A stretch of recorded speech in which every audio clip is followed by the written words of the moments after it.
Hey, what's up, everybody? It's Thursday, September 2nd.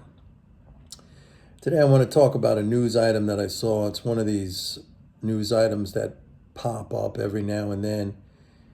It's pure fear mongering. It's another story about how Social Security is going to run out of money sooner than expected by 2034.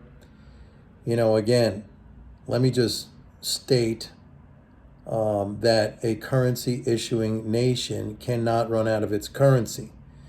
Now, a lot of people think they can, like China's not going to lend us dollars anymore or whatever, but it can't happen. Now, this is a political issue, and unfortunately, it is believed by many politicians in Washington.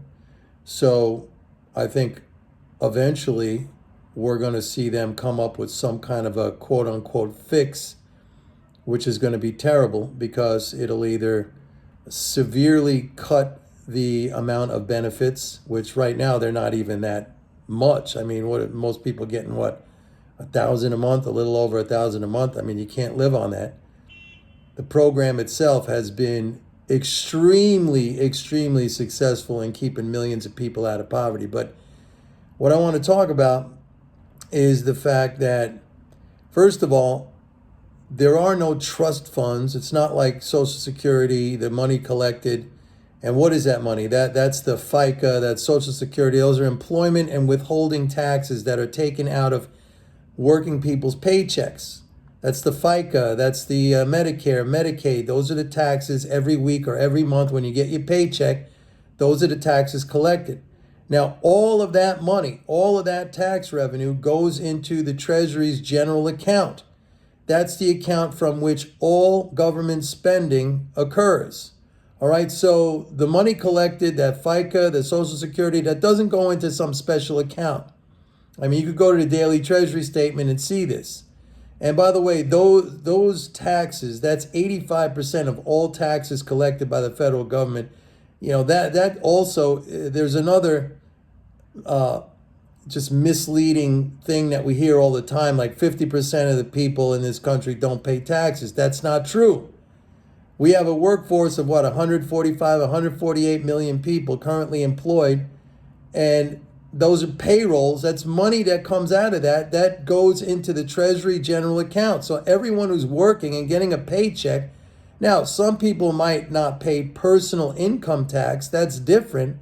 But payroll taxes, that's 85% of all taxes collected. Okay, so it's completely wrong. 85%, and 148 million out of 163 million or 165 million is the workforce. That's a very high percentage of people working who are paying taxes. It's not 50%. It's way over 50%. So first of all, you got to forget about that when you hear people saying that. It is totally false and misleading. Second of all, again, I'll repeat that all that money goes into the Treasury's general account from which all spending happens. There's no lockbox. I mean, if you're old enough to remember the 2000 presidential election, Al Gore, he kept talking about a lockbox, a lockbox. I'm gonna take care of the lockbox. Al, there's no lockbox, okay? It's not like there's money stashed up somewhere in some warehouse. There's not.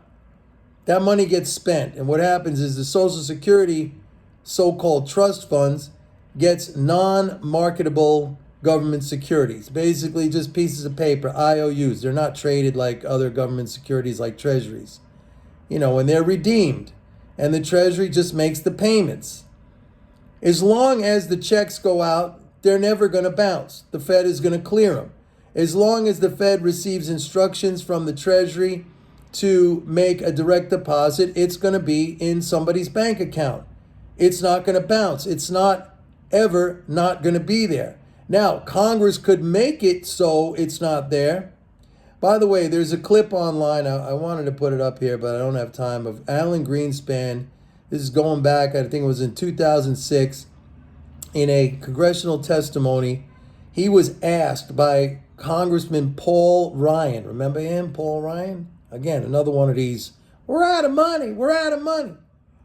And Paul Ryan asked Greenspan at the time, do you think private investment accounts will make the system more secure? And Greenspan said, and by the way, you could go Google this or go on YouTube and say, Alan Greenspan, Social Security. You'll see it. It's a very short clip, maybe a minute and a half. Alan Greenspan totally schooled Paul Ryan. I think it went over Paul Ryan's head because Alan Greenspan said, it's not a question of the money. The federal government can create as much money as it wants and pay it to whomever it wants. The real question is whether the real assets will be there for that money to purchase. In other words, whether the medicine, the medical care, the housing, the clothing, the food, the maybe leisure activities, are those real assets going to be there for, to consume? Because that is what's going to sustain people. The money, like Alan Greenspan said, the money's nice to have, but the real question is, are you going to have the things, the real things, for which that money is employed to purchase? He said it's not about the money. You can make as much money as you want, but you have to have a system that ensures you have enough abundance that it could sustain these people. So, I mean, they keep doing this with this fear mongering, and unfortunately, there's going to come a time, because I see it's overwhelming. Like, you might have me, explaining this to you, and you might have other MMT people, and maybe even some non-MMT people. I remember when Trump, and there's also a video on YouTube, or you can Google this, when Trump was running for the first time in 2016, he said the government can't run out of money because it prints money. He's right. Okay, he said that. So some people understand it. The MMT community certainly understands it. It's about the real assets, like Greenspan said. But the vast majority of people think, we're running out of money, which is bullshit. It's ridiculous. And they think that, we're going to have to cut Social Security. Some people, I think, they want to end it. I mean, they want, like a lot of Wall Street, they just want to get their hands on that money, okay? They want to privatize that Social Security and Medicare and all those things because they want to play with that money. They want that money for themselves to play in the markets, to blow out, and then we have to bail them out like every other time, okay? They want it. So you could tell the groups that are really pressuring for this. It's guys like Larry Fink and BlackRock and all these that's like their mouths are watering. They're salivating over this money. But it can't run out. But that doesn't mean Congress doesn't think it can't run out, and they end up doing something really terrible, like making huge cuts. What a shame. What a shame. But I wanted to make this video. Go Google the things I told you about. Google that Greenspan. I think I have that actually on my blog. If you go to MikeNormanEconomics.blogspot.com, I'll put it up there again. And maybe if I could find the Trump one, I'll put that one up there too. But it's terrible what they're doing. It's completely wrong and it's completely misleading. And a lot of people are going to get hurt by this. And it's really, really unfair. And it's terribly, terribly ignorant. Just so stupid. It's unbelievable. All right, everybody. See you tomorrow. Bye.